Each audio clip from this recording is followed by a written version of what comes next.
Stolzberg here at Uncle Giuseppe's Marketplace with Giovanni, who's gonna cook up something I'm sure will be delicious. That's right, we are. What are we doing? We're making broccoli rabe, not just any broccoli rabe. Nonna's broccoli rabe. Oh, stop it. Good amount of garlic. Just a little. It's not that much. So like a first date, maybe don't make this. Listen, if I'm dating you, then make it. See, Yeah, seriously. I feel. Like, I'm not offended by garlic Neither bread. am I. Get over it. So when I throw that in, what's gonna happen is the liquid that's in the broccoli rabe Yeah. is gonna stop the cooking process of the garlic. All right, I'm gonna hit it with some salt and pepper. I'm gonna take some chicken stock and I'm gonna throw it in. We can add half of this now, and the other half we're gonna use for garnish. All right. I want some of that oil in there too. Extra garlic That's flavor. all flavor right there. I'm gonna smash it. Ooh, you're smashing. Yeah.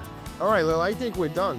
That one's good. See, that looks fantastic to me. Ooh, garlicky goodness Yeah. right there. Put this next to a nice piece of meat. Oh, yeah.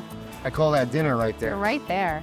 And that's known as broccoli rabe. Beautiful. So if you'd like to try this amazing side dish, head to newself.com. You'll find the recipe. Thanks, Giovanni. Thank you.